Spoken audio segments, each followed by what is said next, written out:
Hello everyone, Salam, Namaste, Adab, and welcome to today's event. Today we have Professor Zoya Hasan, a very well-established, well-known political scientist who is now retired, and she is now Professor Emerita at Center for Political Studies at JNU. And she is going to talk on Muslim identity, rights, and representation in India. She has been joined by two other well-known political scientists. We can say Dr. Hilal Ahmed, who is a professor at Center for the Study of Developing Societies, CSDS, New Delhi. His background is also on political Islam, minorities, democracy, and he has published wonderful books on this subject. He is a co-director or convener of Lokniti, the data-related thing at India. And the concluding remarks will be given by Dr. Amir Ali, who is assistant professor at Center for Political Studies, School of Social Sciences, Jawaharlal Nehru University. All three have been on this forum, I'll say multiple times, and very well known faces to us. And so I'm going to ask uh, Dr. Hilal Ahmed for the formal introductory remarks, and then we start. Hilal? Uh, Thank you very much, Razi Bhai, Zoya Appa, Amir, and friends. It is indeed an honor, and I must confess, because I was listening what Zoya Appa was saying that who will come. When Razi Sahab said that you are going to talk about Muslim identity and rights, and I was actually jumped in, and I said I would like to, make either a concluding remark or an introductory remark. So it is indeed an honor. Uh, how should I introduce Professor Hassan? Because for us, she is a source of inspiration, a great teacher, a great scholar, uh, a very engaged public intellectual, and a researcher. So there are many things which are actually, uh, Amir and I would agree on that, we started, getting interest in how to understand Muslim politics and the question of representation. The framework is provided by Professor Hassan. So I think that in the light of that, it is an easy task for me to introduce her and the theme, but at the same time, it is very difficult to actually map out her great contribution to the study of Muslims as well as Indian politics. But because I was asked to make a few introductory comment in terms of introducing Professor Hassan, uh, she she is, as Razi Bhai said, that she is a political scientist, studied at AMU and then did her PhD from Pennsylvania State University. She was professor of political science and dean of the School of Social Sciences at JNU, New Delhi. She was also a member of National Commission for Minorities from 2006 to 2009. She has been a visiting professor at various international and national universities and institute. She has worked with Indian Council for Social Research, which is the funding body for my institute as well, Ford Foundation, UN Research Institute for Social Development, and Observer Research Foundation. So these are actually quite formal way to introduce the work, but I think that for me, I think three things are important when I look at Professor Hassan's work. First is there is an inclination to study Indian politics rather systematically. So her one kind of work covers that systematic study of Indian politics and especially Northern India. The second strand of her intellectual engagement takes us to the question of the formation of Muslim political identity and its multiple facets.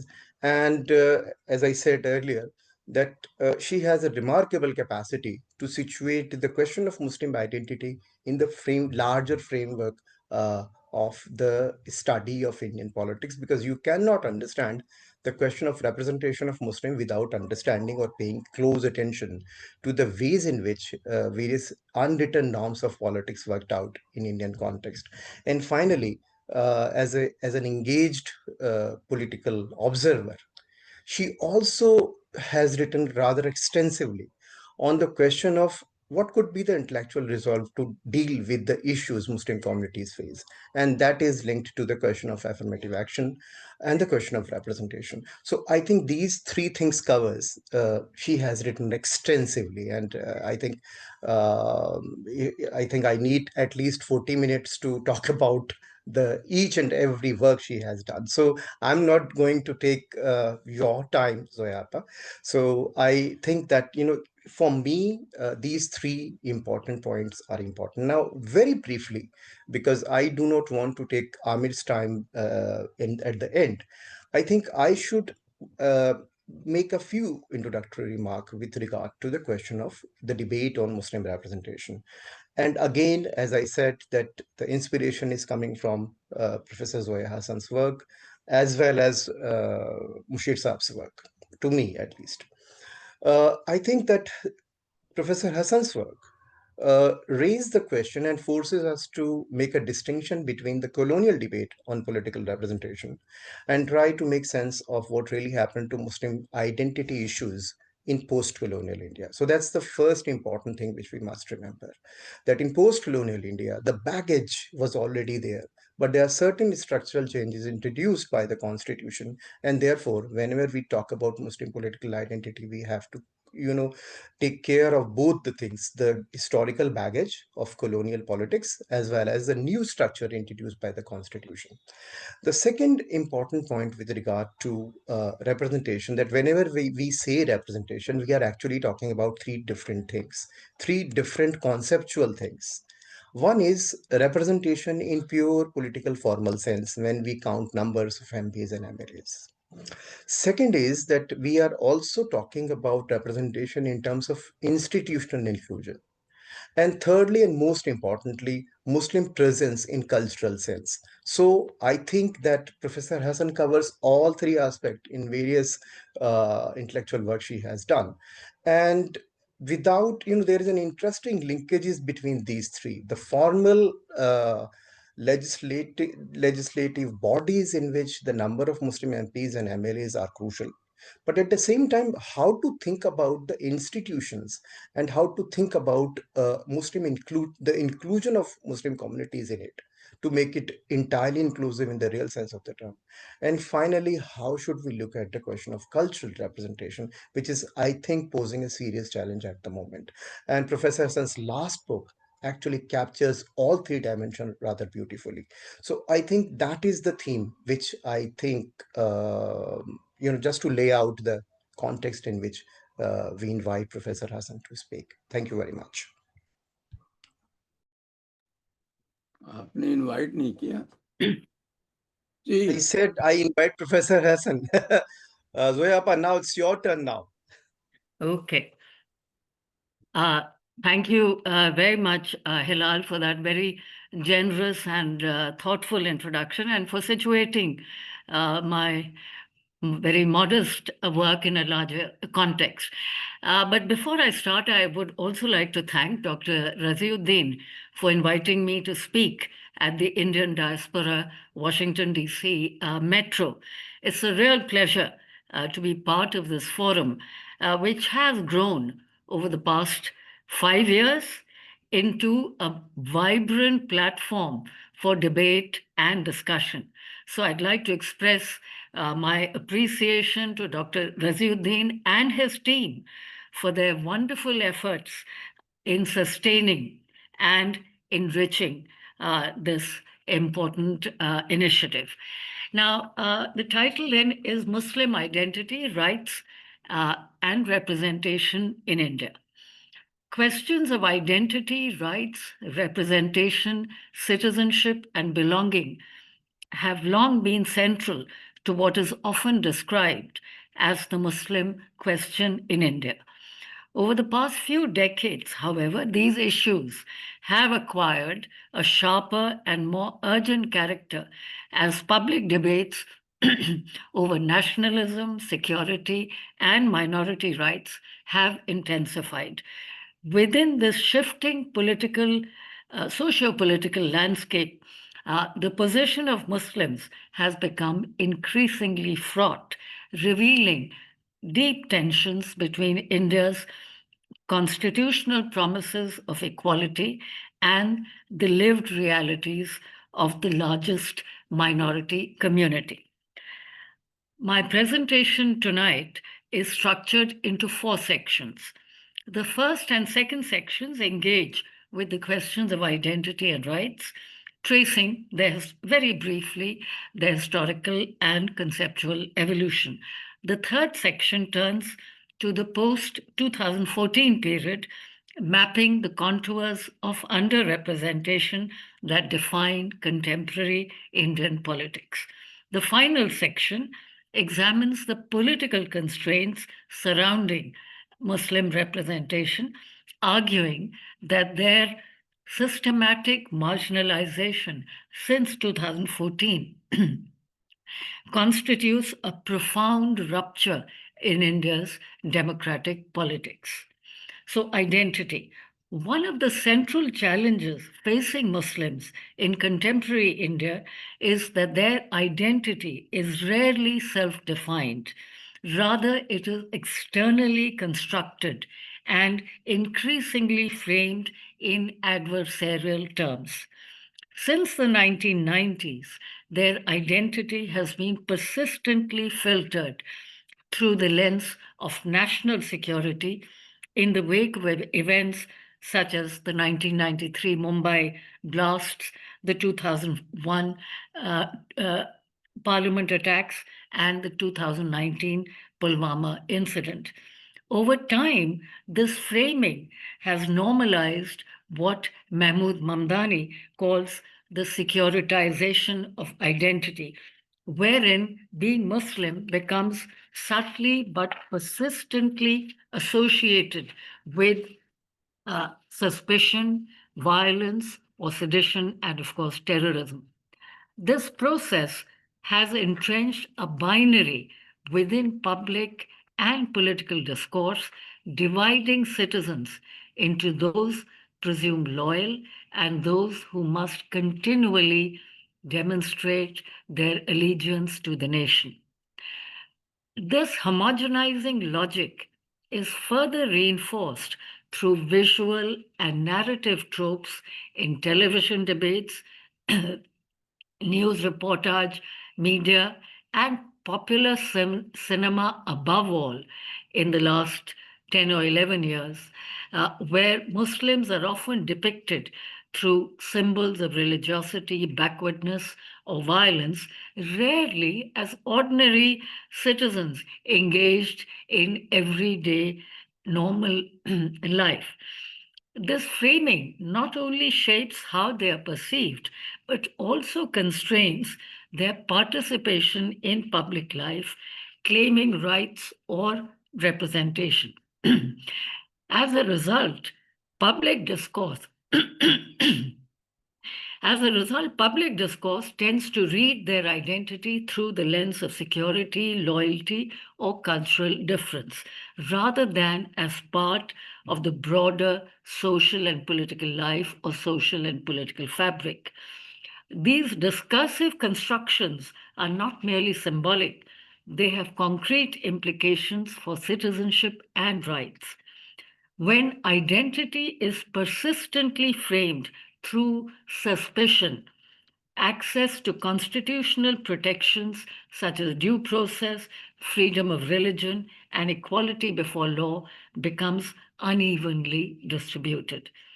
Everyday encounters with the state, from policing to housing and the criminal justice system, are increasingly mediated by security considerations and perceptions. This produces what some scholars describe as graded citizenship, in which rights are not universally assured but are experienced as conditional privileges. The result is a subtle yet pervasive erosion of democratic equality where minorities are compelled to perform compliance rather than assert their claims to justice, inclusion, or rights. This process contributes to the erasure of internal diversity and the construction of a monolithic minority identity, obscuring the Muslim community's rich heterogeneity. In reality, religious minorities in India, like all other social groups, reflect a wide spectrum of linguistic, regional, class, caste, and ideological variety and differences. Yet, dominant discourses routinely flatten these distinctions, collapsing a complex and plural community into a singular, homogenized category.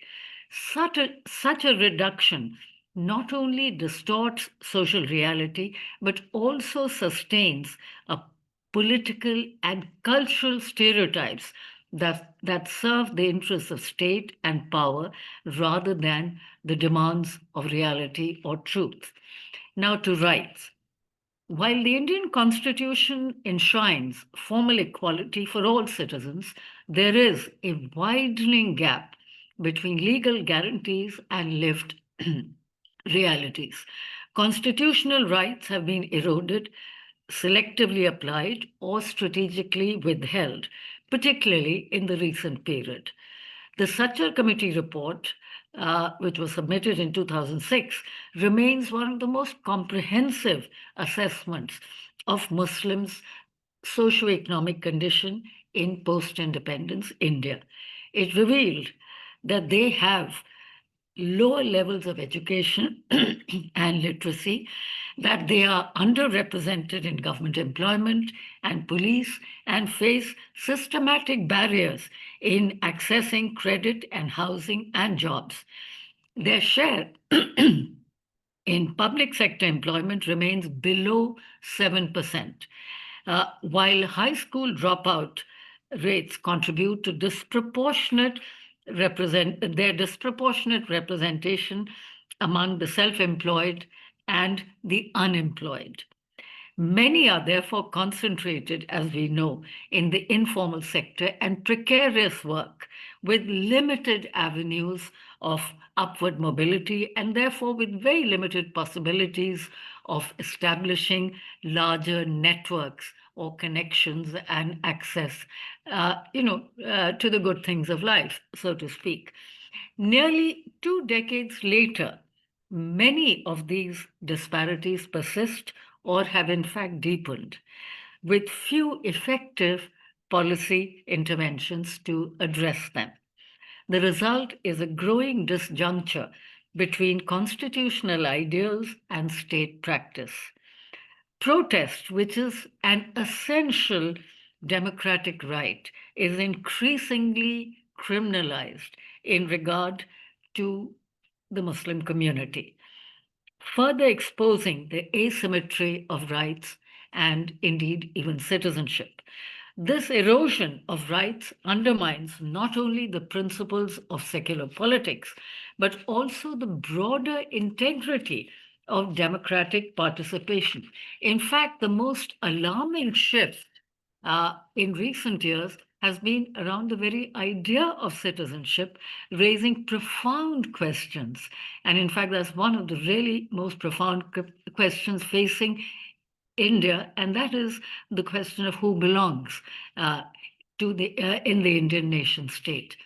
And the Citizenship Amendment Act of 2019, in this respect, represents a decisive departure from India's secular constitutional framework by introducing religion as a criterion for citizenship, albeit, of course, for those who are coming from neighboring countries, but nonetheless, it does raise serious questions. It offers fast track naturalization to non Muslim migrants from neighboring countries, implicitly excluding Muslims from its ambit. Now, the CAA was intended to operate in conjunction with a nationwide National Register of Citizens, the NRC, and the National Population Register, NPR, which would require individuals to prove their citizenship through documentation, a process marked by risk of arbitrariness. And this came into focus very recently during the special intensive revision of voter rolls recently completed in Bihar and scheduled for implementation now, despite many questions that have been raised by civil society and indeed even in the Supreme Court with with regard to its fairness. I mean, there are a whole lot of questions.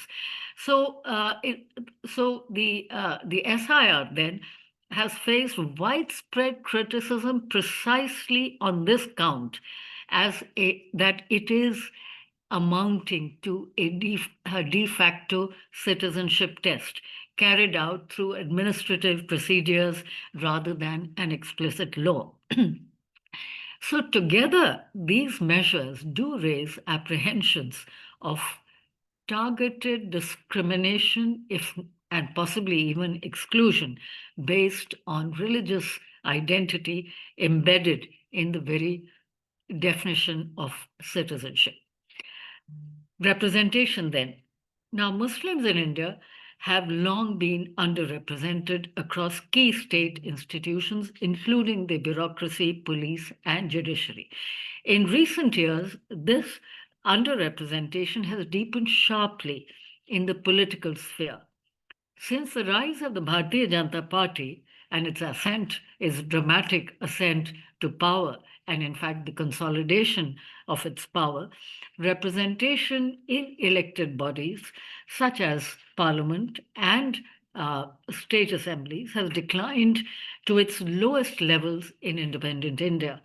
This parallels the BJP's consolidation of power since 2014, a process that has not only reconfigured India's political excuse me, India's political landscape, but has also altered its democratic ethos from one rooted in plurality to one increasingly defined by homogeneity and a desire for uniformity.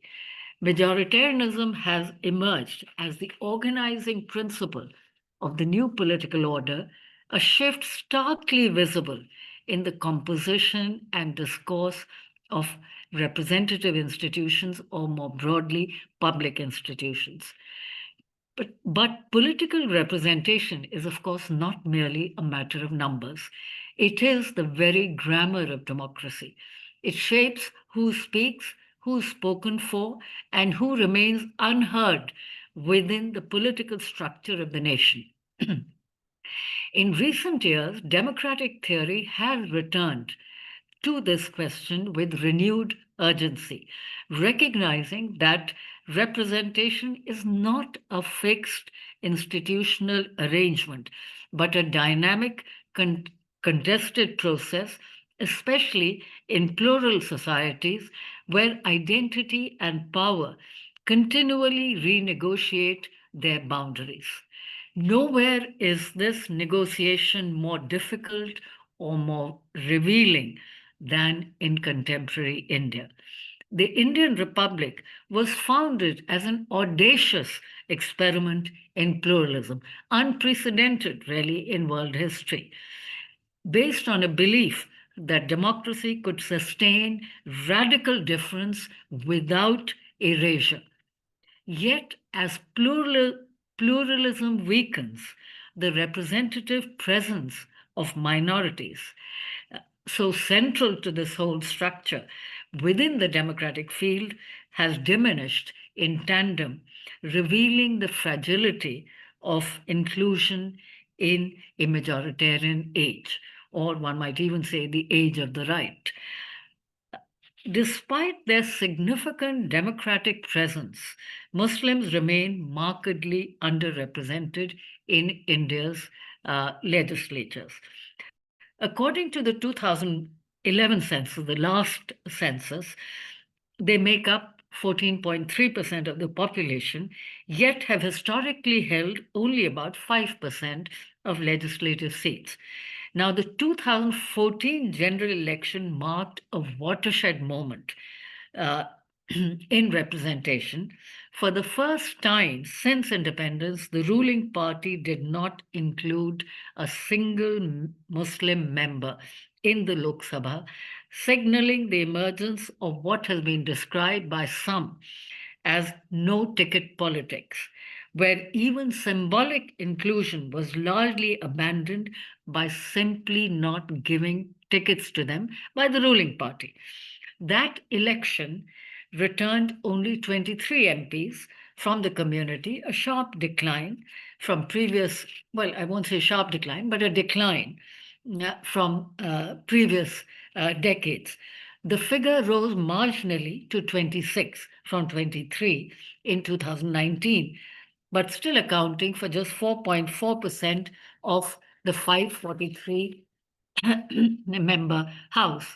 In the 2024 elections, uh, this pattern of underrepresentation has persisted with only 24 candidates winning seats. So it's in fact a slight decline. Now, this stands in stark contrast to the 1980 Lok Sabha, which saw 49 MPs from the community elected, roughly 9% of the House, the highest level of representation ever recorded. Uh, by comparison, the 2024 outcome that I just mentioned marks the second lowest share in parliamentary history. Now, again, interestingly, major national parties collectively fielded in the last Lok Sabha elections only 78 candidates from this group, down from 115 in 2019, underscoring a continuing structural decline in their presence within India's otherwise very rich electoral landscape. The underrepresentation of Muslim women in political institutions is particularly stark. Since independence, please note, only 18 of them have been elected to the Lok Sabha. 18 Muslim women have been elected to the Lok Sabha in the last 75, 77 years. And 5 Lok Sabhas of the 18 Lok Sabhas have had no women MPs from the community. No single Lok Sabha has ever had more than 4 women representatives from among Muslims. At the level of state legislatures, the situation, that is, of Muslim women, is even bleaker, with very few, if any, elected to assemblies. And sadly, Kerala, Tamil Nadu, Karnataka, Andhra Pradesh, and Telangana have not elected to date a single Muslim woman to the Lok Sabha, despite higher female literacy, school enrollment, and higher workforce participation in these regions compared to most of the other regions, most of the other states of India. Now, those women who do gain representation are largely concentrated in 4 states: Uttar Pradesh, West Bengal, Assam, Jammu and Kashmir. And again, I think it is worth noting that most of them who are elected come through the dynastic route, as they belong to really influential political families. So most of them haven't really come on their own merit, but as really wives or daughters in law of important men who have themselves been MPs and have either suddenly passed away or whatever, and therefore the ticket has been given to their to a member of their family. So it's clear that as far as Muslim women are concerned, without deliberate measures to expand inclusion, women from this community are likely to remain politically marginalized and marginalized, a gap that the historic Women's Representation Act, passed in 2023. Of course, not implemented yet. It will only be implemented after the next census scheduled for 2026, 27, and then the delimitation. So it's still some years away. But even as and when it is implemented, it will not address the stark underrepresentation of Muslim women, because there is really no provision of any kind of reservation for them or affirmative action. Now, at the state level, the pattern of underrepresentation is even more pronounced.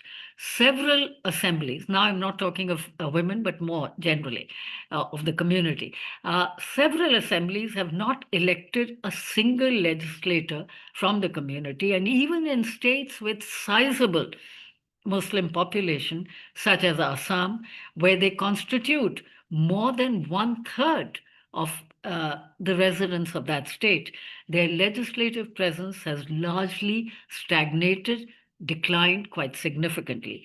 Only Kerala and West Bengal present partial exceptions where coalition dynamics, and I think also the presence of centrist and left parties in the past and even in the present, I think they have allowed for relatively greater inclusion. In contrast, Gujarat has gone for more than 2 decades without a Muslim MLA.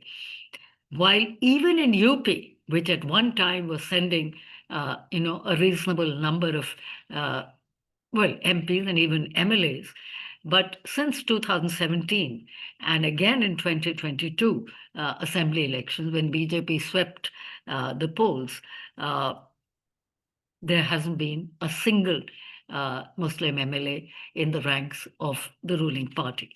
Now, this pattern is neither accidental nor temporary. It reflects a deliberate and enduring reshaping of politics and strategy.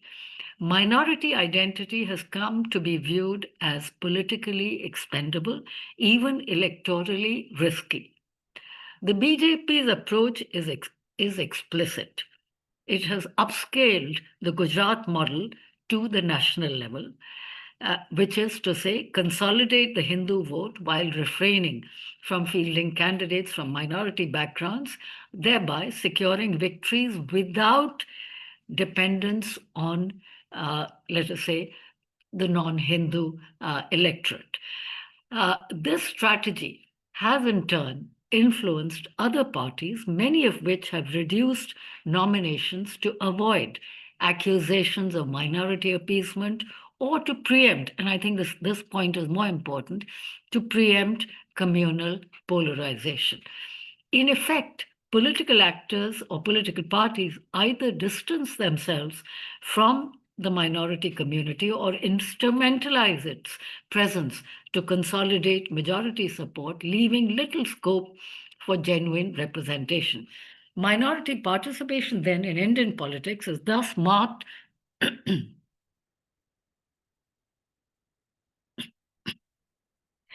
minority participation in Indian politics is thus marked by a paradox of visibility without voice. Though numerically significant within the electorate, their ability to influence policy, shape public discourse, or claim equal political belonging has been steadily undermined. What explains this? I would argue that the reasons are primarily political and to some extent institutional. Muslim underrepresentation in legislatures reflects both India's institutional design and the evolution of its political landscape. At a structural level, the first past the post system, FPTP, electoral system, inherently disadvantages minority communities that are numerically significant but geographically dispersed. In contrast, groups with concentrated populations, such as Sikhs in Punjab or tribal communities in Jharkhand, can more reliably convert their demographic presence into legislative representation. This structural bias also affects the allocation of reserved constituencies. Many constituencies with substantial Muslim population have been designated as reserved, effectively barring candidates from the community from contesting elections in areas where where the community is demographically strong. But I must hasten to add, this was the assessment of the Sachar Committee, which was way back in 2006, with regard to reserve constituencies. More recent work, uh, or at least one of the works that I have come across, seems to suggest that this may not be the case, that reserve constituencies have huge Muslim populations. So this is something that is debatable, and I think we should just I would leave it at that. Yet these institutional constraints tell only part of the story. Even before 2014, India's secular poli- India's secular politics was far from ideal.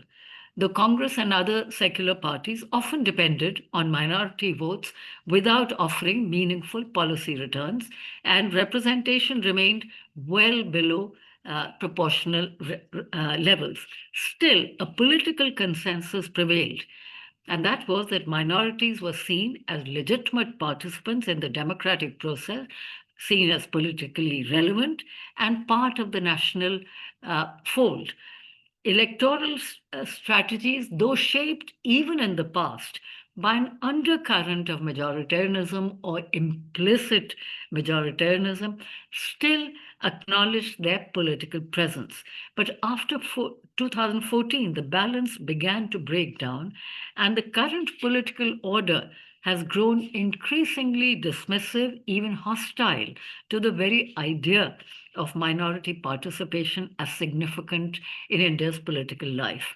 And yet, very interestingly, many academic and media analysis of minority underrepresentation today contends that this is not a new phenomenon. And they argue that Muslims have always been underrepresented in proportion to their population. So in that sense, nothing much has changed since 2014.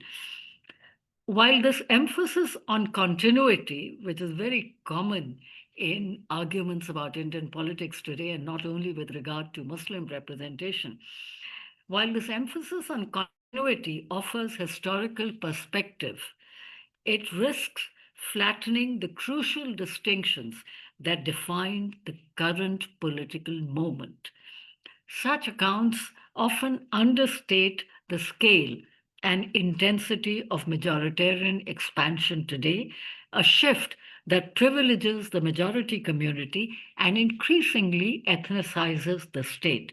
What has emerged is a fundamental transformation from a representative democracy rooted in inclusive citizenship, where equal rights were guaranteed, to an ethnic majoritarian order in which diversity itself is recast as a concession to minorities, portrayed as coming at the expense of the majority.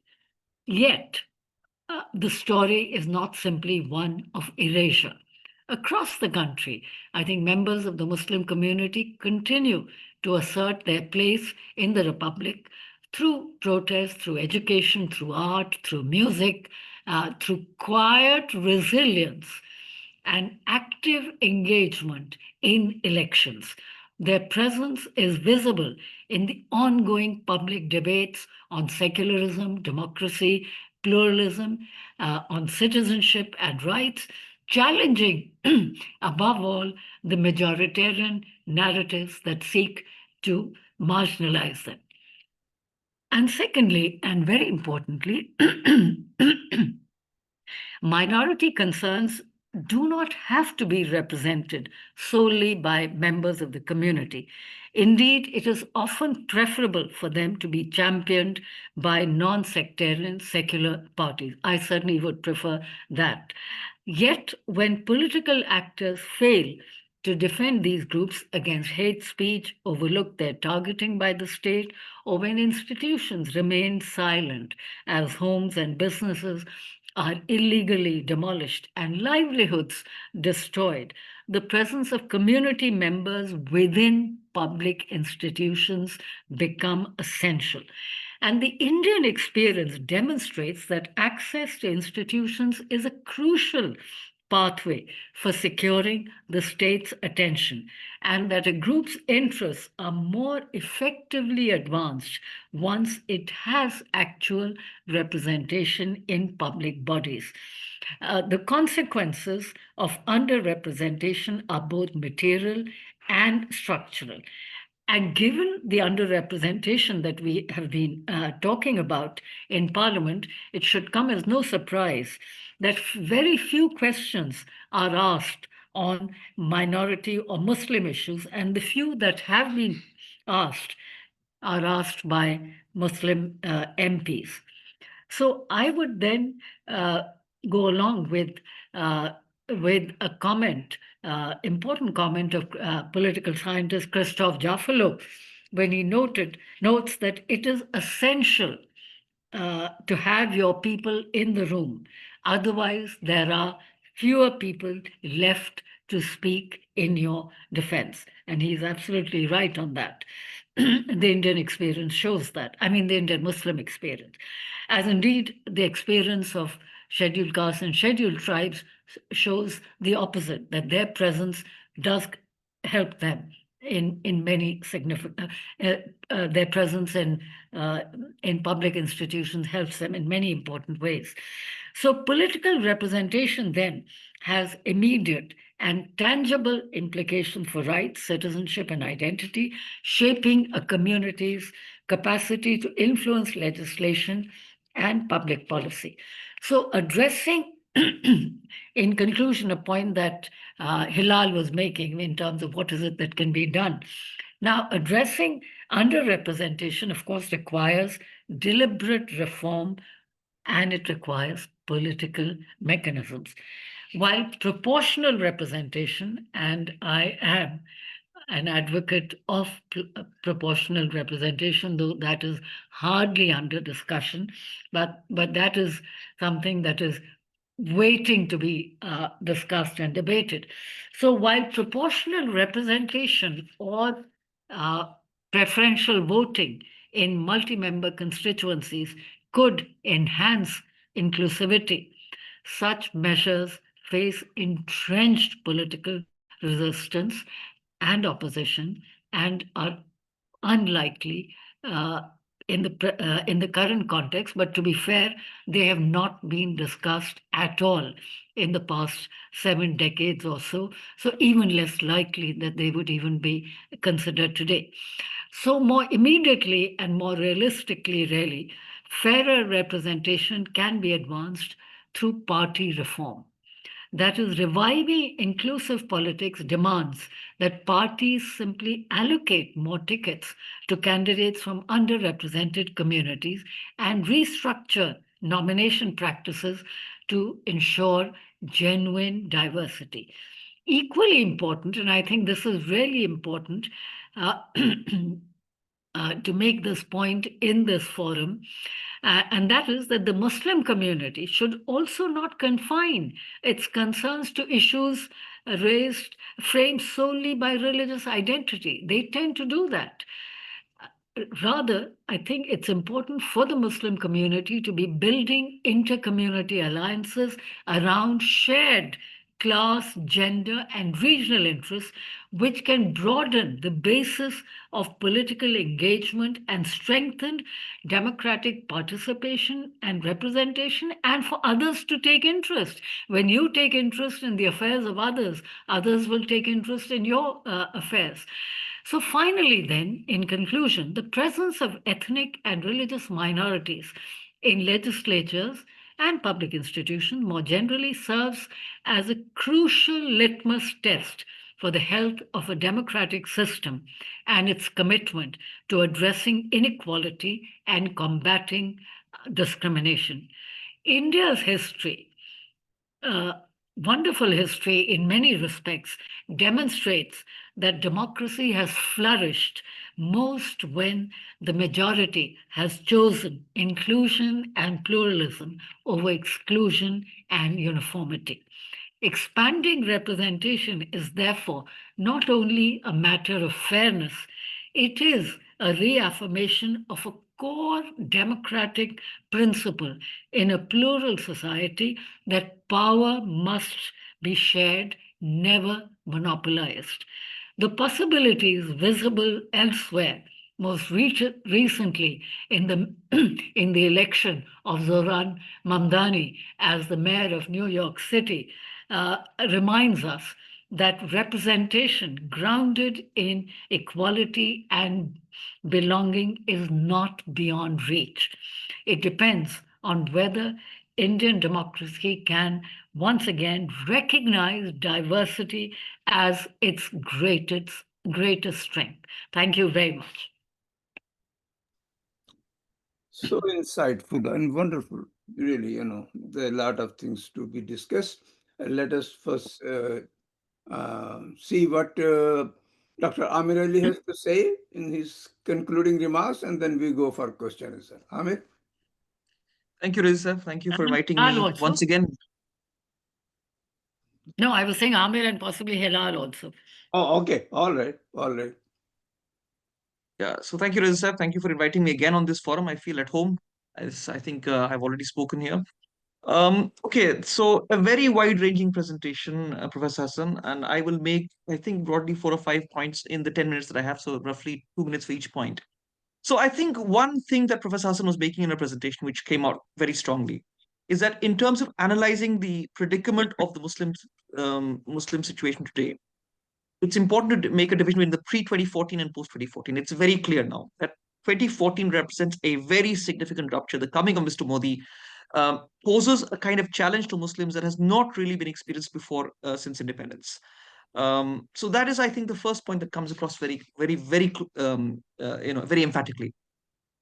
Professor Hassan, you did mention the Sachar Committee report. Let me just go back to 2006 when the Sachar Committee report came out. Many of us interpreted this in a very positive way of thinking that this represents a sense of relief that Muslims can now think about material advancement, jobs, education, and that the more stark concerns of physical security are left behind. It was like 4 years after the Gujarat riots. Sorry, yes, 4 years after the Gujarat riots. And I think that in retrospect, in hindsight, when I think about that sense of relief, it gives us a sense of how bad the situation that we are in right now. And I don't think people should make any bones about how bad the situation is. In order to kind of address the situation, we have to really understand that we are living through some very, very dark times right now. Which brings me to my second point, that what 2014 has done. I think what it has done in many ways is to eliminate the existing elite that the Muslim community had. Now, I'm not trying to suggest that the earlier elite the Muslim community had was able to address problems. Of course, it did not. But whatever semblance of Muslim presence that you had in public life has now been eliminated. I especially have three fields or areas where Muslims did make a significant mark in terms of their presence. One is academia. People like Professor Hasan themselves are very prominent members of Muslim voices in academia. Then there was the media. So 15 years ago, 20 years ago, there were Muslim voices in senior editorial positions, as a result of which they could serve as opinion makers. And then, of course, there's always been show business. So Bollywood, the Khans, Shah Rukh Khan and Salman Khan, they're still there, but they are characterized by their silence. Recently, Shah Rukh Khan celebrated his 60th birthday.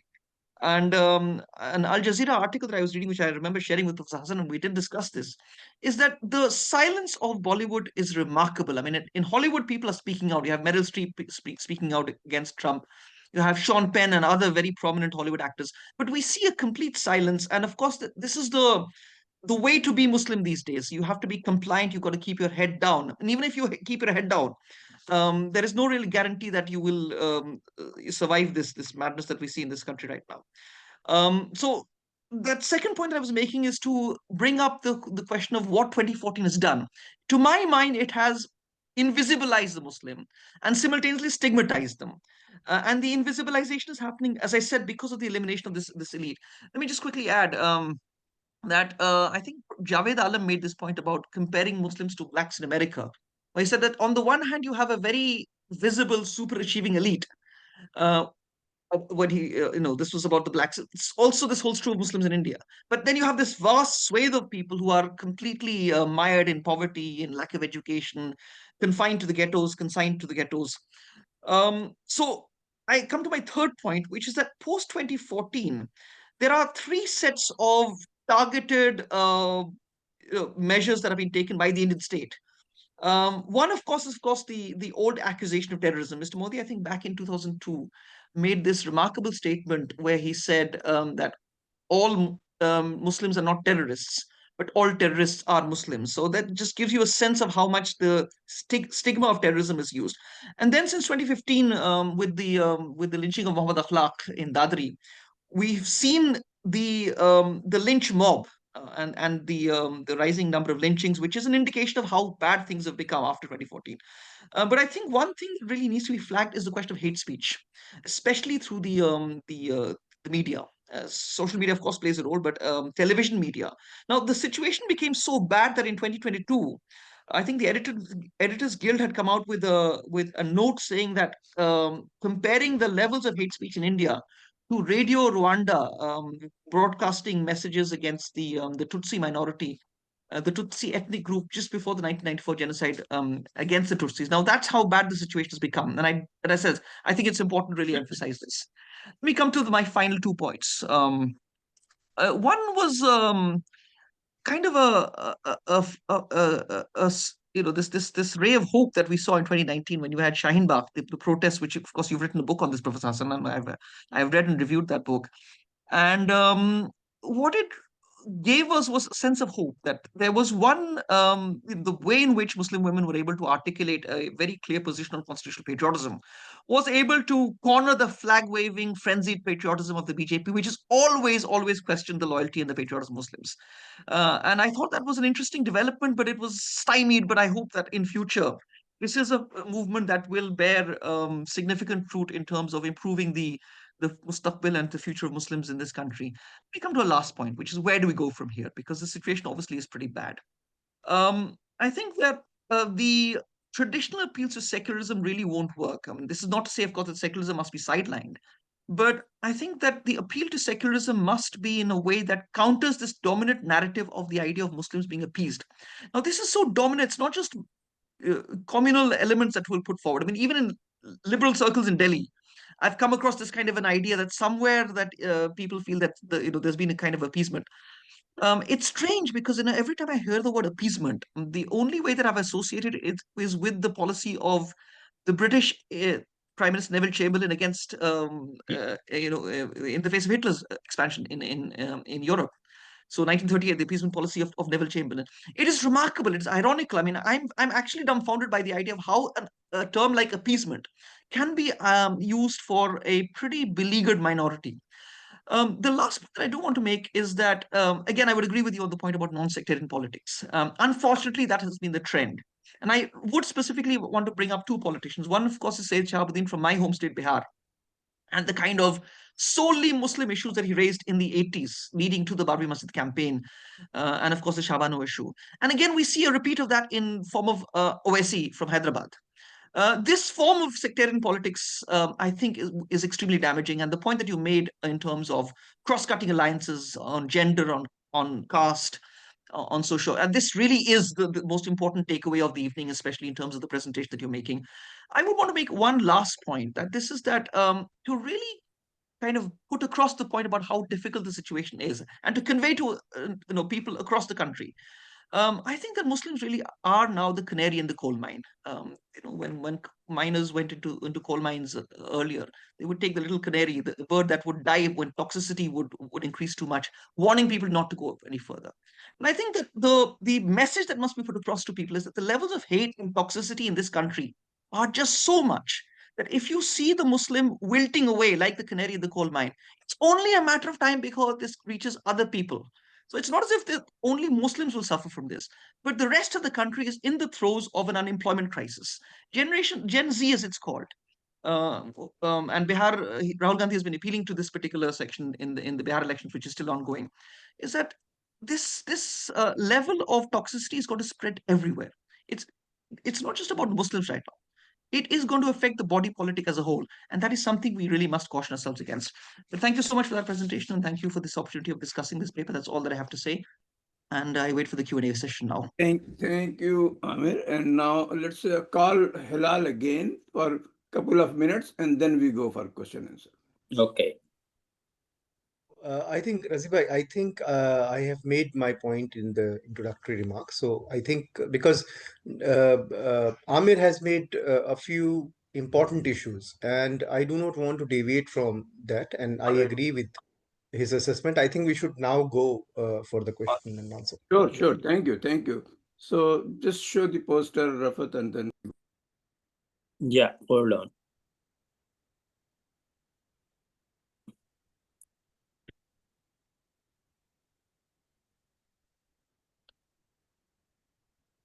Here we go. Yes. So before we go question answer, well, from one to other. Now this is about the extremism in Pakistan. I guess it is not new, but this is much more than what it is. Politics of extremism and the emergence of Tehreek-e-Labbaik Pakistan.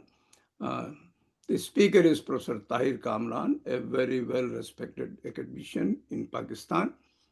He is an author and historian and public intellectual, and a professor of liberal arts at Beacon House, National University, Lahore. He will be joined by his two students and junior staff at the same institution to give the introductory and concluding remarks. So with this, over to Dr. Rafat Hussain for moderating question and answer session. Rafat. Thank you.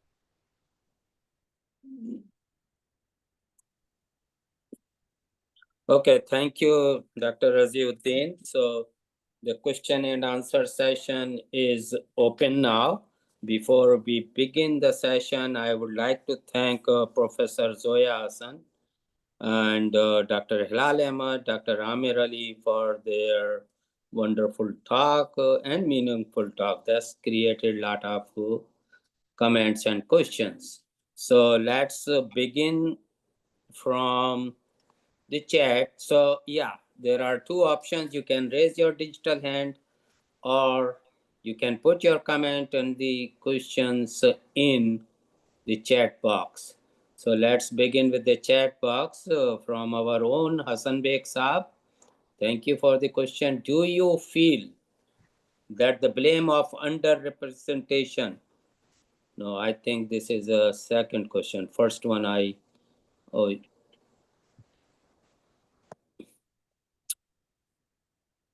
So the first one is Hasan Beg Saab put a lot of questions there, and he has an interest in this subject.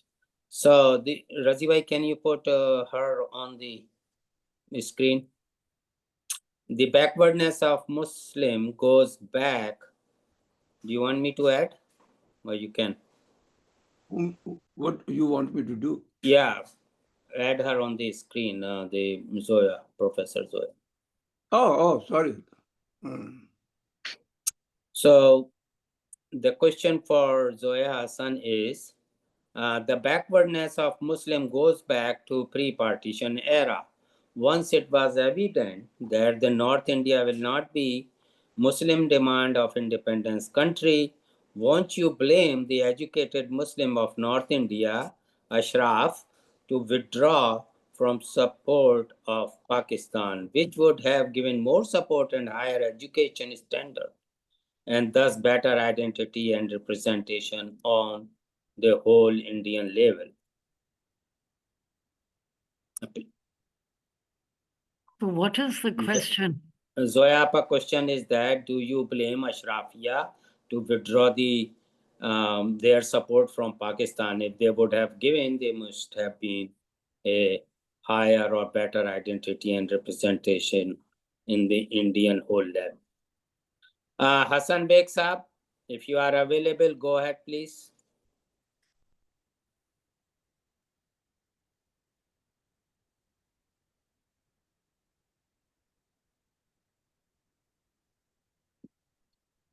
Let me ask him or I ask you to unmute Hasan Beg Saab. He's not there, or he's not listening. Is the question about Ashraf aligning? He is saying that Ashraf withdraw the support from Pakistan if they would have given, and this is a contradictory kind of comment. So India would have been much better if Actually, I'm they, not able to follow this. I think the question is that most of the Ashraf were more aligned with the Muslim League, and had they withdrew this support, probably the Indian Oh, I see. The point is yeah, that the Ashraf were yeah supporting Pakistan Pakistan. movement. yes, that's That's the, And if they hadn't, if they hadn't, India would have been no, much I mean, then the better. point being made is that the creation of Pakistan is the problem. I mean, that's what this That's a amounts deep. to say. Anyway, that's a historical issue, and I don't know how relevant that is for what we are facing today. But yeah.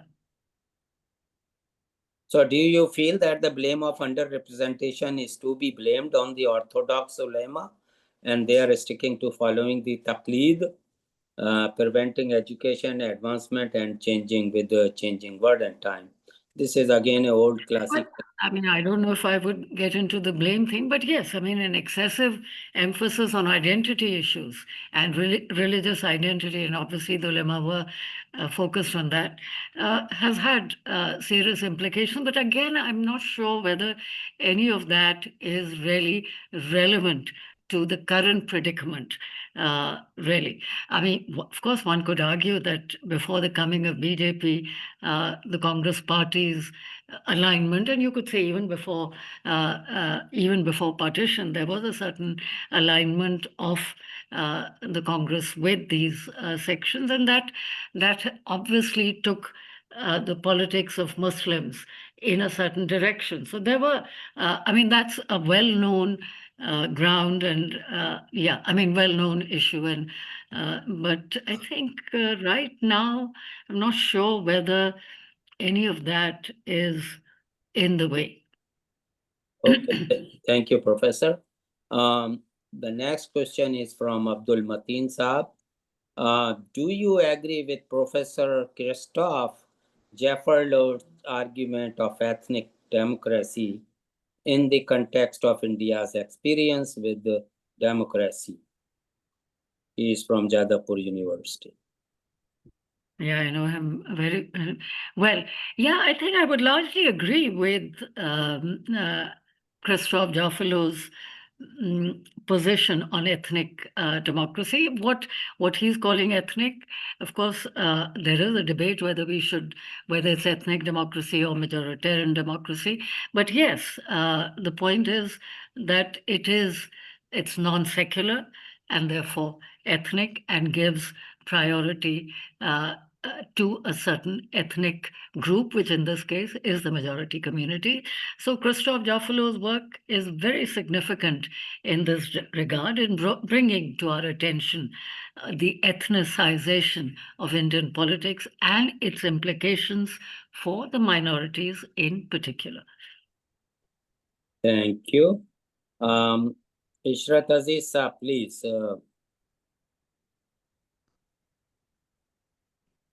I ask you to unmute Ishrat Bhai. Yeah. And I'm also, yeah, sure. Well, thanks, Zoya, for that very great presentation, very comprehensive presentation, very forceful presentation. The question I had formulated in my mind, you in a way preempted it by, at the last minute, referring to Zohran Mamdani. my question was really, do you think we can learn something from Zohran Mamdani phenomenon in New York, whose appeal cut across identities? I think that's important. Our thinking must be something which cuts across identities. Absolutely. We should avoid using the term. And let me say here something. It was, I think,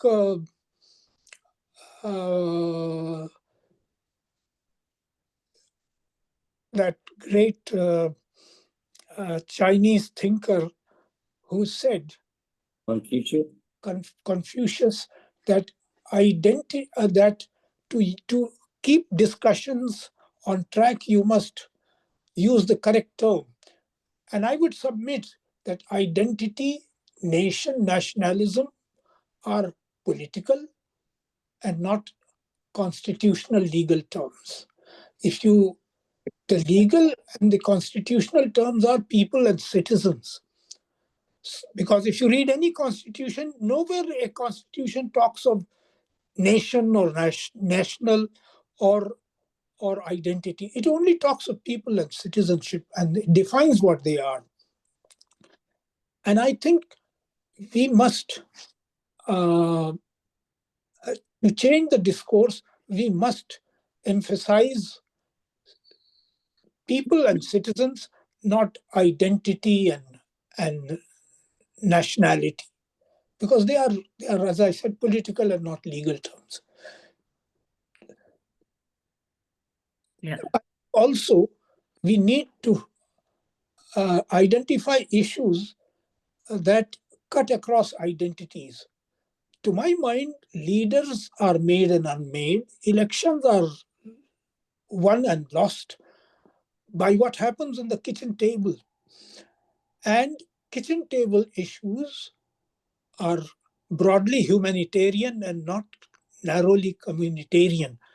So I think what I'm trying to emphasize is that it is important for Muslims to change the narrative, to bring out real issues and not get lost in some of these politically loaded issues of identity, because there is this famous approach which came after the French Revolution, that all rights as individuals and none as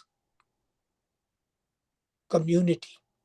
So I think we should not, even when it is a question of rights, it is constitution. Where is the community coming in, or identity coming in? We are citizens, and as citizens, rights are laid down in the constitution. Anyway, thank you, Zoya. And if you feel like commenting and answering the Mamdani question in detail, I'd appreciate it. Thank you. I think the Zohran Mamdani's victory in New York is really amazing. It's fascinating, and it does, as you were very rightly pointing out, holds many lessons for us in India, and not just only for Muslims. I think it has many lessons for political parties in terms of how to run a campaign. Look at that. Look at the magnificent, absolutely magnificent campaign that he ran. In fact, about a year ago, he was almost an unknown figure, and within a period of 10 to 10 months, he's become really the most talked about person, and he's all of 34. So I think it has lessons for parties, and I would say it has a great lesson for parties like the Congress Party, which in a way raise similar issues, but actually lack the courage to speak up. What he has demonstrated is the importance of standing up for what you believe in, and look at everything that was thrown at him, from terrorism to being a jihadist, and that electing him would, as mayor, would mean that there would be another 9/11. But he was more than equal to dealing with all of of these very vicious things that were thrown at him. And look at the stand that he took on Palestine. And I, in fact, watched another of his interviews when he was being repeatedly asked about, well, all the candidates were asked. What would be the first thing they would do, and which is the first country that they would visit if they were elected mayor of New York. And almost all of the, there were about, I think, 9 of them, including Zoran Mamdani, almost all of them said Israel. And when Mamdani was asked where would he go, he said New York. He said, I would focus on New York. New York would be electing me, and my focus would be on dealing with the problems of New York. And then again, he very rightly said when he was asked that, do you think that in the a question about the existence of Israel, his response was said, yes, of course, Israel has the right to exist, but they were not satisfied with that. They said, what about a Jewish state? He said, no, Israel as a state which gives equal rights to everyone. So I think he was remarkable, I would say, quite remarkable in the way in which he handled campaign. And as you pointed out, I think the most striking thing about Zoran Mamdani was his ability to take everyone along except the billionaires of New York and the very wealthy people against whom, of course, his campaign was directed at that. So I think the biggest lesson for Muslims is that what Zoran Mamdani achieved may sound unprecedented right now, but it is possible if we focus on larger issues, broader issues, build alliances, cross-cutting alliances, and not focus only on Muslim issues. Even though Mamdani was unapologetically Muslim and unapologetic about his identity, but his concerns weren't Muslim at all. His concerns were economic, social, and political. And he was focused on, this whole idea of affordability was, on the face of it, it's something so simple, and yet it reflects a whole ideology, if you will, a whole policy framework. There's that one word, affordability, given the huge levels of inequality. And I thought what I found most striking again was his focus on equality, given the unprecedented and acute inequality in New York and indeed in our country. So equality has to be the focus. And I think Muslims have to understand that it's not just, and also I would say not just inter-community equality, but also intra-community equality. We have to address the issue of gender equality within the Muslim community. There is, those are issues that Muslims have to confront. Thank you. So yes, there are many lessons from this young man's absolutely brilliant victory. So there is a comment from Ambreen on the silence of Bollywood. Oh, yeah. Yeah, so you can read that comment because this is about the lack of funding for the films. Can you please read it, because I'm not getting a notice? I was just cutting my time, so thank you. Talking about the Bollywood, there is a new film based on Shah Bano. His name is Haq. The film distorts history and is questionable on ground of authenticity in terms of who tells whose story for what. And as a screenwriter director who is in development with the Nesai feature from the point of view of Muslim women, I am constantly told there is no space funding for such a film. This is not so much about a question, but maybe thinking aloud. We need to invest in storytelling as a community. So she is encouraging the funding. And we still have a deeply interested in Orthodox ulama who propagates the earth. This is another question from Amreen. So that's the comment. And now this is, we still have a deeply entrenched and Orthodox ulama who propagates the idea of image making as un-Islamic. So both are comments, everyone knows that. And now I invite, do you want to say something, madam? Or Well, on the Bollywood, I think the Bollywood issue is really important because I think Amir also rightly pointed to this, because I think what is the silence of Bollywood is really something to think about and talk about, in contrast to Hollywood, where major stars have spoken up, and in fact, uh, Hollywood is a major opposition to Donald Trump. Whereas in India, Bollywood is not speaking up, and very many people. Now that's something that one has to really think about, because I think what's happened in Bollywood is really sad, because Bollywood was so representative of Indian pluralism, of secularism, and now the kind of films that are being the propaganda films, not just Haq, but the Taj, Kerala Story, Kashmir Files. I mean, there's a whole lot of films which are basically seeking to rewrite history.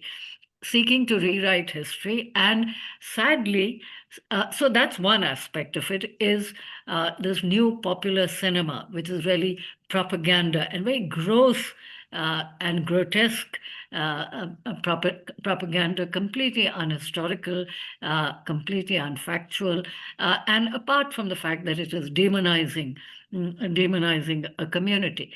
So that's one aspect of it, which is really sad, concerning. The other is the silence of the big stars. Now, very often it is said that, there's so much money involved, there's so much riding on their shoulders, but so it is in Hollywood as well.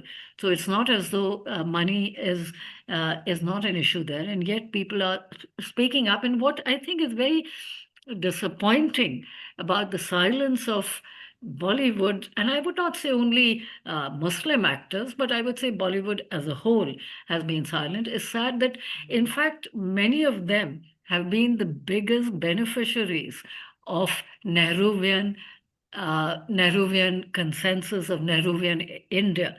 And today, when that India is under attack, these very people who have benefited from that are not really speaking up. In fact, I would say the silence of Bollywood is more than the silence of any other sector. I would not say that the Indian academia has been so silent. I would not even say that the Indian media has been as silent. It is really the silence of Bollywood, which is really shocking, and that's a subject worthy of discussion in your forum, Dr. Raziuddin. And we should I mean, that's such an interesting and important issue that needs to be yeah, looked at and sure. examined. Silence of Bollywood, like silence of the lamb. Yeah, yeah, like a deafening silence. Okay, the next one is from Nadeem Khan, then I will invite Nazir Ahmad Saab. So Nadeem Saab question is, it's generally said that Islam is more on a pan-Islamic side than on nation states. Keeping that in mind, how can identify of Indian Muslims or Muslim Indian be defined? It's a great question because we always talk about the pan-Islamism. So how can they be? So how about the nation states? So I think, I mean, there's of course pan-Islamism, but let's face it, I mean, the nation states are strong. I mean, when we looking at Muslims, I mean, we can't just look at Muslims only as a pan-Islamic community, because there are such huge differences between Muslims and different nations. Now, you could say that religion, in a way, sometimes goes beyond that. But I do not think that national identities don't count. Surely, the identity of Muslims in India is in many ways very different from the identity of Muslims in Bangladesh or Pakistan, even in South Asia, leave alone Arab Muslims and so on. So I think we can take pan-Islamism this far and no further. And in no way can we underestimate the significance of nation and of national identity for every community, including Muslims. Thank you. Nazir Ahmed Saab. Dr. Nazir Ahmed, please. Very incisive and comprehensive discussion. My question relates to the framework within which we ask questions about identity, especially in the Indian context. And there is the local, regional, national, South Asian religious sets. That's one. The temporal and the situational experience of people in different parts of India is extremely different. For instance, for us in Karnataka, there was no grand invasion of Mughal armies. It was the Marathas from 1660 to 1760. They invaded Karnataka again and again with devastations. The experience is extremely different. To the extent that in India, we have framed questions of identity around national issues that have been harmful. Harmful, deleterious, they have hurt us. An example is the Babri Masjid issue. It could have been resolved as a local issue, Ayodhya. It could have been resolved in a grand way if the Muslims had donated the property to the other side. The trajectory of Hindu-Muslim relations would have been very different. And yet, somehow we continue to frame this dialectic in the binary national Hindu-Muslim type of situation. As applied to politics, and I speak here as a former elected member of the Karnataka Legislative Assembly, all politics is local. It's not enough to say we don't have enough representation, give me a ticket. But before one gives a ticket, show me that you can win, that you understand the local politics. And in Karnataka, for instance, it's the caste issue, not religion, that matters. Do you understand the caste dynamics? And then are you able to frame your candidacy in public discourse and bring the issues of bread and butter, as was pointed earlier, first, and then talk about caste and religion. So in your vast research and experience that you have had, how did you deal with these issues of in India, in the Indian context, local versus national? I repeat again, starting with Allama Iqbal and going back to the movement for Pakistan, and especially since Babri Masjid issue, to the extent that we in India have framed our identity at the national level, it's been harmful. It has hurt us. Your comment, please. Well, you raised very important issues and several of them. I'm not sure if I can address all of them, but the larger point that you're making about diversity and about differences and that there is really no singular Muslim identity. That point is very well taken. I think most of us would agree with that there is really no singular identity, that there are differences, obviously, between North Indian Muslims, South Indian Muslims, and so on. So that point, I think, goes without saying. I think the only point that can be made with regard to identity today, apropos what you're asking, is that a point that I was making in the beginning of my presentation, and that is that when it comes to self-definition, I think most of us would take the position that you're taking, that Muslims are a very diverse community.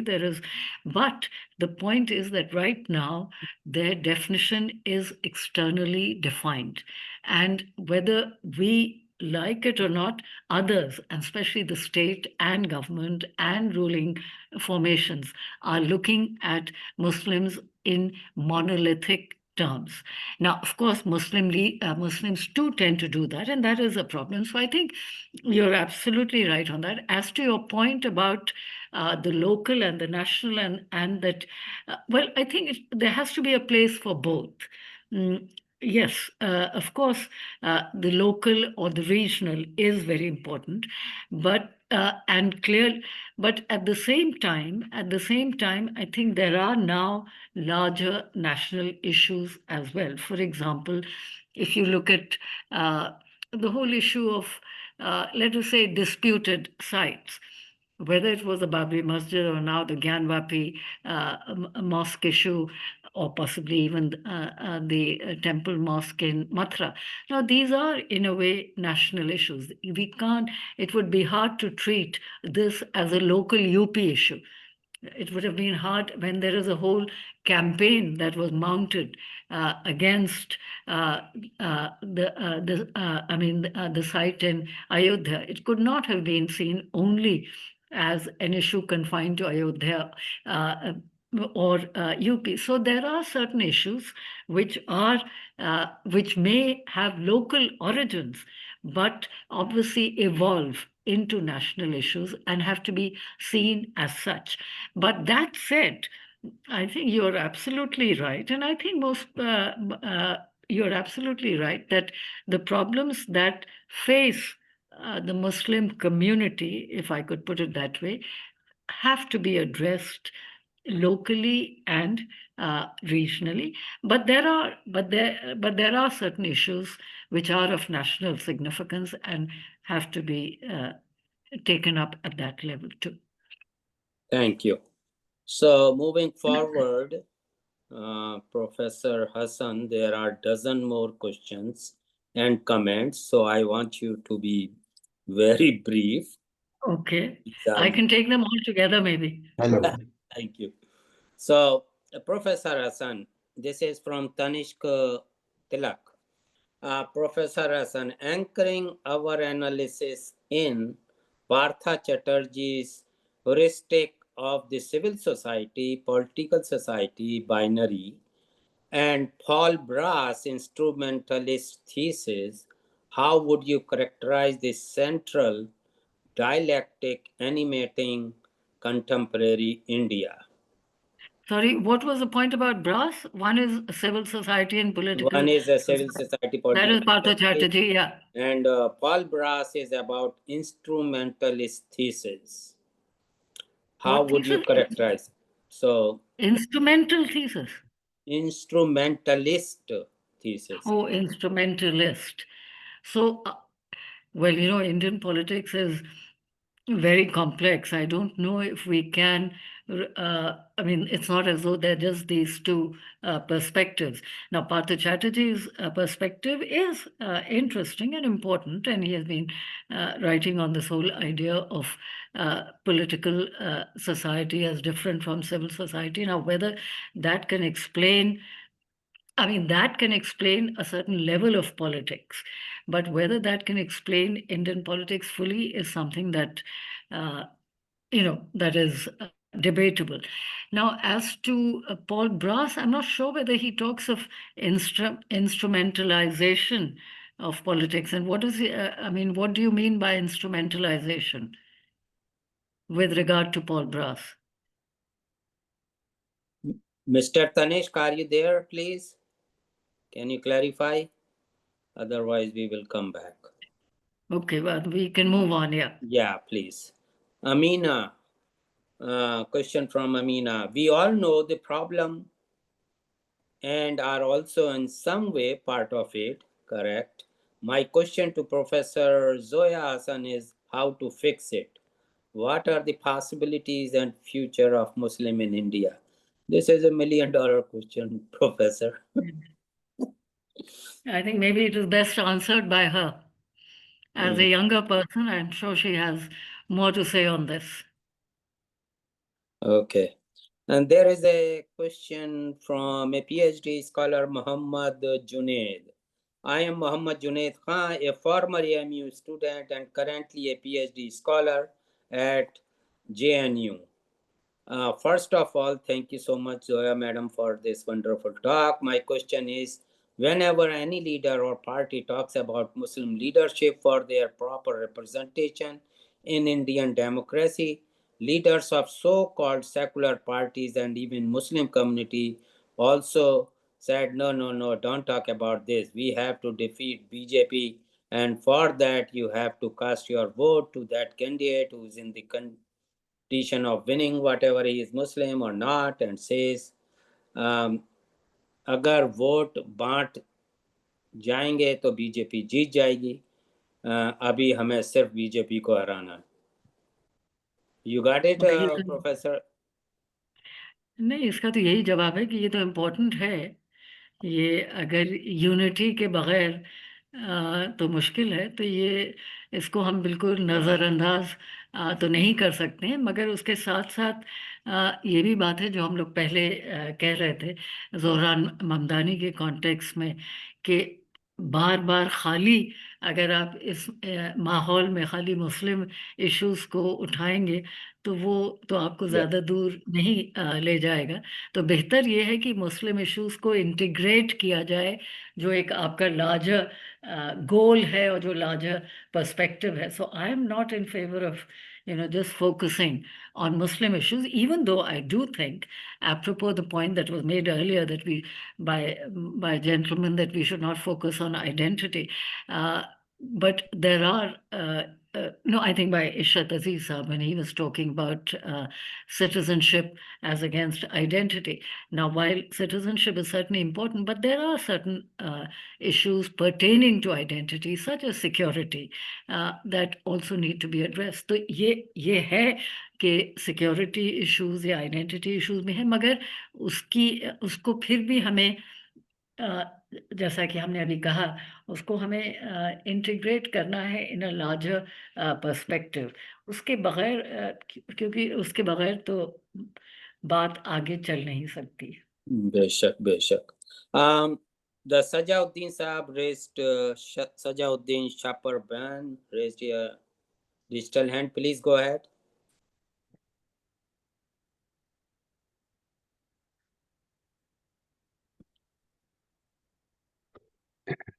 I ask you to unmute. Please go ahead. Yes. Hello, sir. Am I audible? Yeah.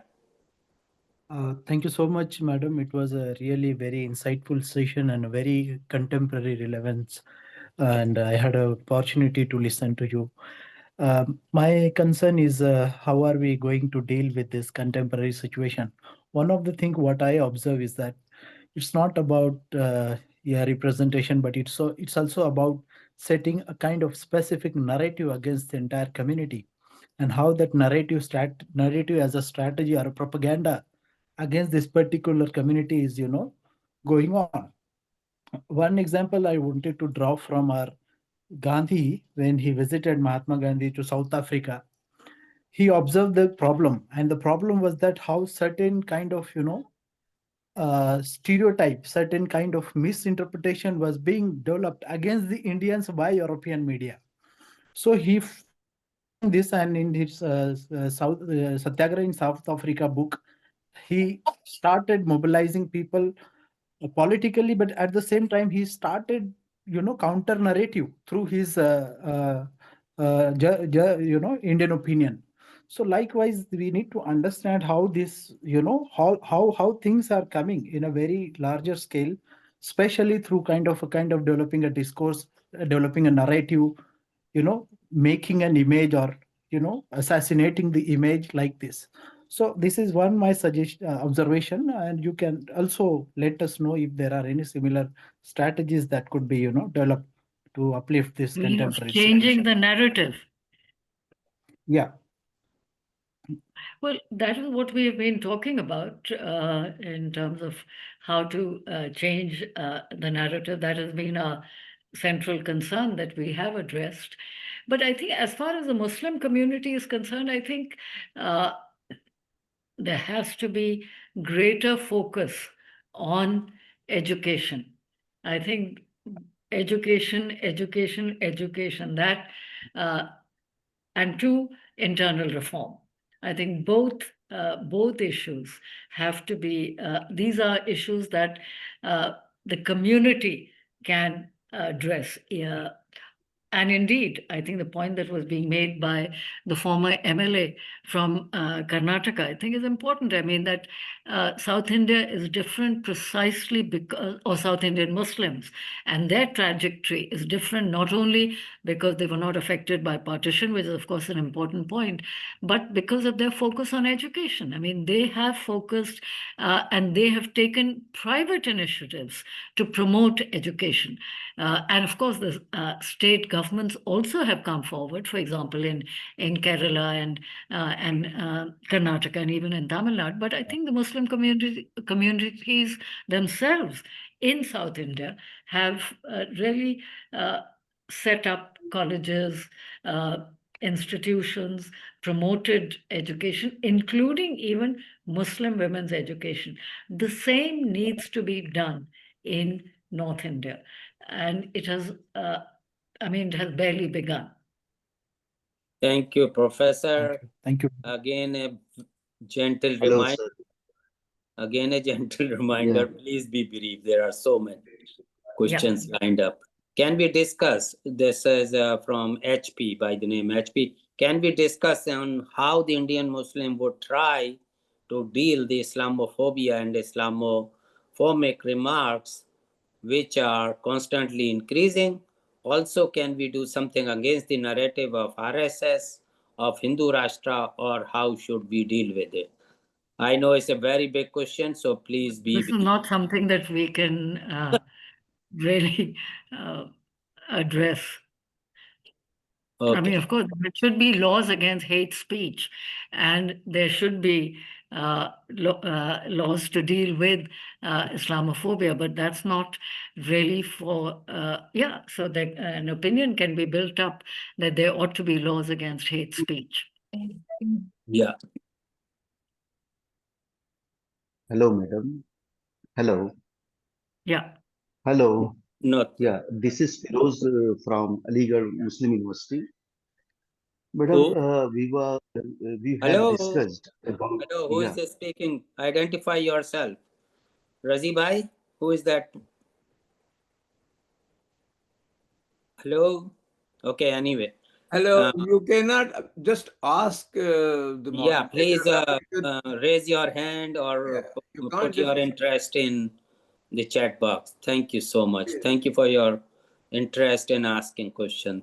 So let's move on. Muhammad Saif, do you think that political modernity, which is nation state, inherently violative and always made an space for homogeneity, worked as a mode of Muslims' representation, demand on religious basis as an instrument of dispossessing Muslim identity in India? Muhammad Saab Saab, this is kind of a very complicated question. Yeah, I didn't get it. What you mean by that? I get it that Muslim states are violative and always made an space for homogeneity. So he's talking about, I think, the homogeneity versus the. Anyway, I am moving on. There is a tendency towards homogenization, but from that to conclude that all modernity is violative of, I don't know, of violative of what? I couldn't follow that. Okay, Dhirendra Kumar. Hello. My question is related to the shared Hello. engagement of power, sharing of Muslims with different political parties, especially in North India with RJD, SP, BSP. All these parties made government and run successfully with Muslim political support. How do you compare these alliances, and which political party among them working for the upliftment of Muslims in India in progressive way?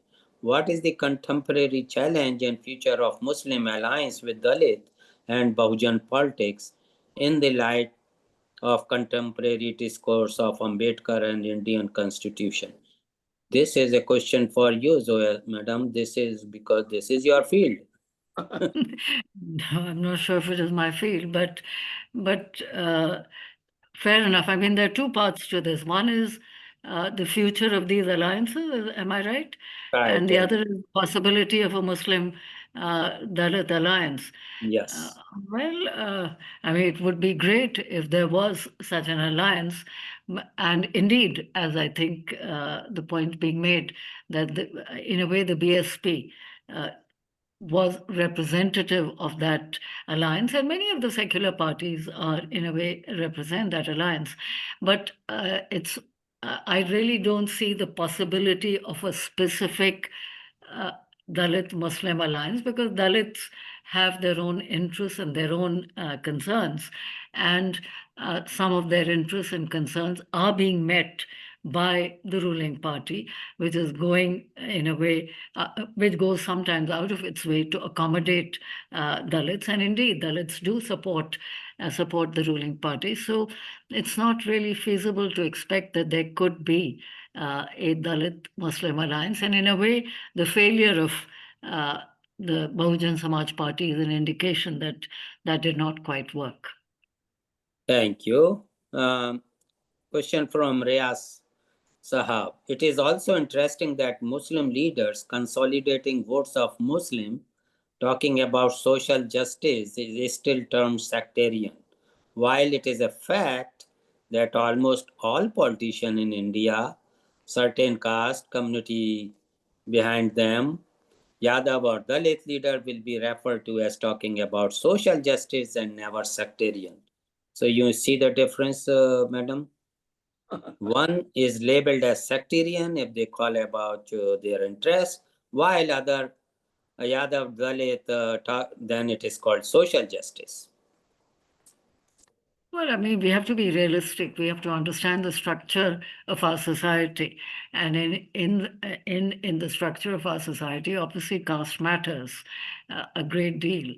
And it is hardly surprising that when people raise caste issues, they're not treated in the same way as communitarian issues. So I think that is quite understandable. But I do think the point that Amir was making is important, and that is that leaders like Owaisi and so on, I mean, they are not really helpful except in helping their own careers. I think that kind of sectarian leadership is problematic. Now, of course, if it is locally and regionally concentrated, as to start with, Asaduddin Owaisi was. He was really an Andhra leader. But now, of course, his ambitions are national, and he sees himself as a national leader. Now, I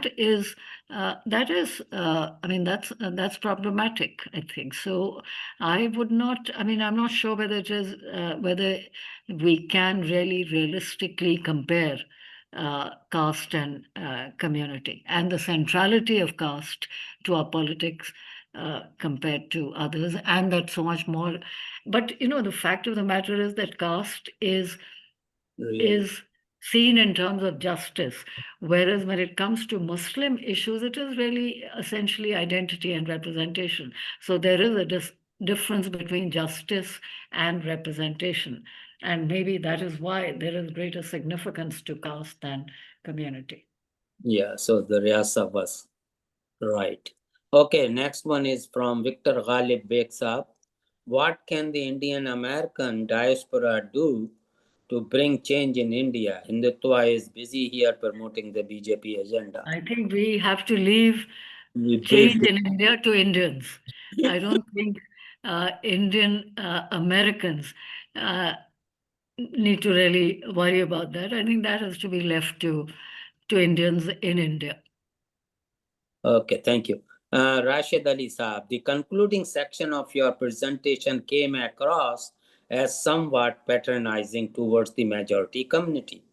It seemed to echo the concluding part of your presentation was somewhat patronizing towards the majority community.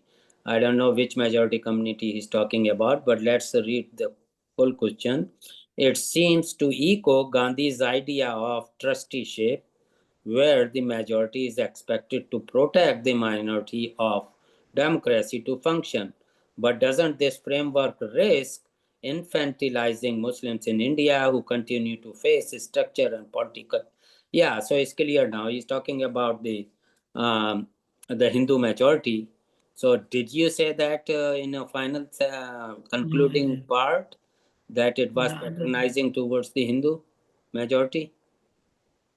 No, far be it from me to be patronizing towards the majority community. No, I think I was talking about democracy as a whole and about the importance of pluralism and secularism for democracy, and that that minorities have a place in a democracy, and everyone stands to benefit from pluralism. So I wasn't really being patronizing. And how is one patronizing towards a community? I don't think it's quite Okay, thank you. right to make that interpretation. Another question, Ma'am, Razia Mashhoor. Very good. The same question being asked all over the world. Salam Masnoon. How Mamdani's been impact on Indian Muslim? You have talked a lot We have about it. already Yeah. addressed that. Okay, there is a long comment and or question from Shaheen Sheikh. Professor Hasan, we often refer to 2014 as a turning point, but even before that, the situation was far from ideal. Muslim and Dalit were largely used as poster figures or vote bank, given only taken representation. And even with that, very few Pasmanda voices were including those who sought to raise Urdu from official use or politicizing Babri Masjid were also part of earlier regime.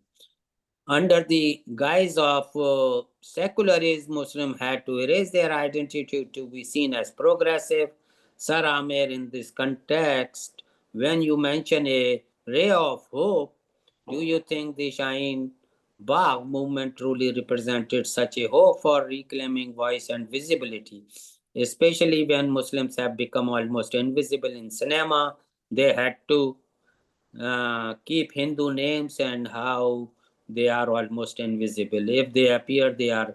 I think you got the gist of the question. I think I have. Yeah, I have got the drift. This is a much larger debate about the whole issue of, rupture, break, continuity, and discontinuity, and this has to do with one's understanding of Indian politics. And of course, the gentleman who asked the question, it's fair enough to take. One wouldn't disagree with what he's saying, but I do believe, and not only with regard to Muslims, but more generally, that 2014 marks a break in many respects, of which we are discussing only one, and that is how it has affected Muslims. But that illustrates, I think, the Muslim dilemma or the Muslim question, in a way, illustrates the break and the rupture. Now, of course, we can always argue that things are not really different. But in my view, there is there's just huge, overwhelming evidence of a break from the past in very many respects. Thank you. Another question is from Khalid Iqbal. Will you agree that the present predicament of Muslims in India is partly due to marginalization of educated Muslim elite within the community? The uneducated Muslim clergy hold sway over the Muslim community, and the educated Muslim elite do not matter as far as the Muslim community is concerned. But that that is something that Muslims have to deal with, which is that there should be greater education. They should focus on, the broader issues rather than only religion. I mean, the fact is that Muslims are preoccupied with religion and religious identity. So I think that's not. That's something that Muslims have to deal with. Thank you. So there is a comment again, the same Sajauddin Saab. So we have already had this question, and then keep moving. There can no. Amir Bhai is there. Hello. I know Hello. Amir Bhai is. Yeah, this is Muhammad Firoz Ahmed from Okay, Aligarh Muslim go ahead. University from Where are Department you of Geography. from? Identify yourself. Yeah, Muhammad Firoz Ahmed from Department of Geography, Aligarh Muslim University, Aligarh. Ma'am, I Okay, have please, a please, curiosity that, please be brief. Go ahead, please. yeah, ma'am. Yes, ma'am. Ma'am, thank you so much for this a very nice discussion, especially on the issues of the multipolar or the multicultural societies and how it functioned with respect to the majoritarianism in contemporary politics of segregations. Madam, instead of we have discussed much about the politics rather than and excluded completely the economy.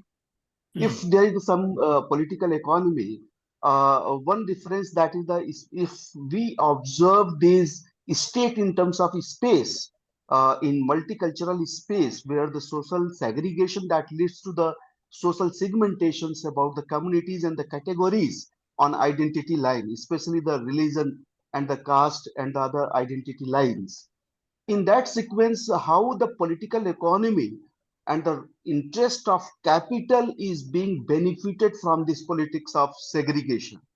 Is this binary of majority versus minorities are not produced by the everyday social space of India, where the much benefited is the political elite that is rooted in the capital or the capitalist set of the population categories, either from the Muslim businessmen or the Muslim economic elite, as well as the Hindu elites. That is the class that is functioning behind this politics of Please categorizations or the ask politics the of question.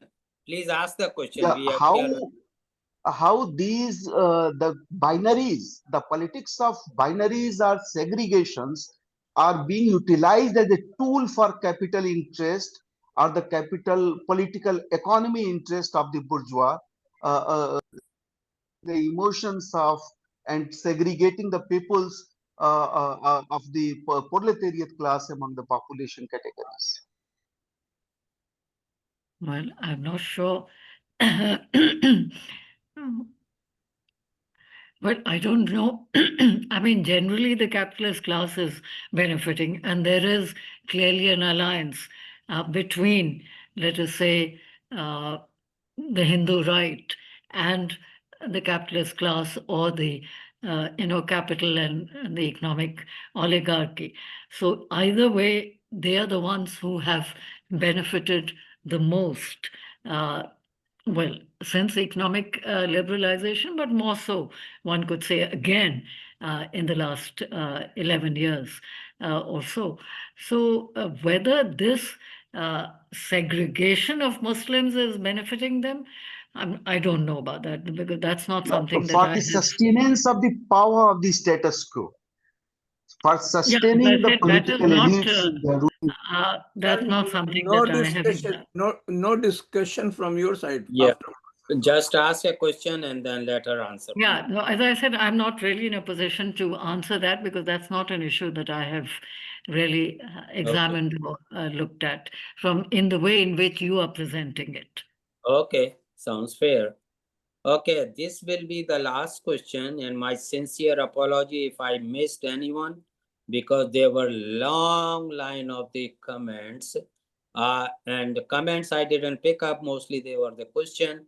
So my sincere apology to all of you if I missed anyone. So Sayyid Amir Saab. Thank you, Professor Hasan. The hour is late, and I'm sure you must be tired, so I'll be very quick. You mentioned very nicely about the election in New York of Mamdani for the mayor election.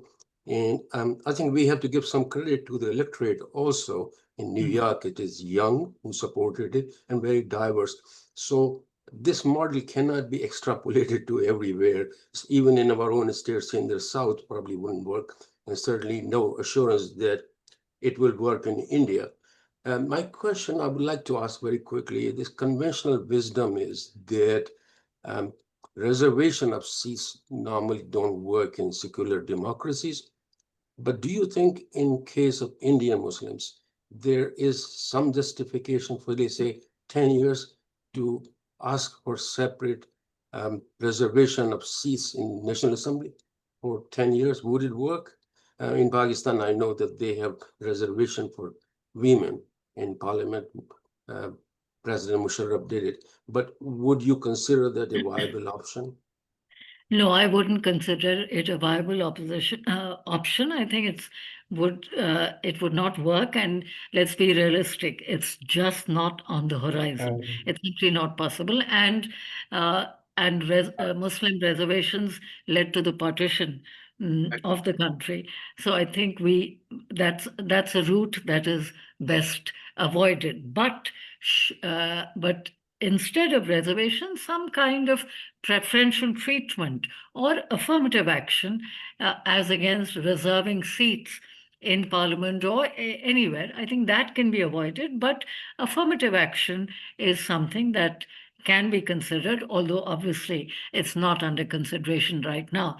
And your point about New York City, I think, is absolutely right, that we must give credit to New Yorkers for in the victory of Mamdani. And above all, I think it's extremely significant that a large number of Jewish people have voted for, and not just young Jews, of course. They have voted, but apparently almost 40%, or at least 35%, 35 to 40% of Jews in New York have voted for Mamdani. Now, that is something that is really significant. And I think you're very right in pointing out that this is very much, this has to do in a way with the uniqueness of that city, which is such a cosmopolitan city, which has been home to such a large variety of people. There is really no other city in the world quite like New York. And in a way, New York proved that in voting so handsomely for Zohran Mamdani. I mean, the uniqueness of New York was very much demonstrated in this election. So Zoya, madam, the other part of the question, this model will not work in India because India has a very high. I couldn't hear it. Yeah. Because the model he was talking about, whether this model will work in India, he said. You mean reservations? Which model? No, the young generation Oh, involved. young people. Because India has a very high population, younger generation. And would this model work in India? The New York model.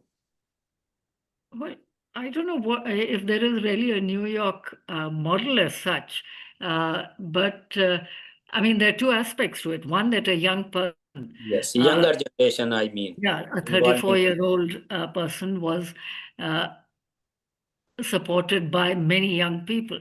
Now, of course, in India, I mean, if you look at Bihar's demography right now, I mean, it is I mean, the largest number of people are young.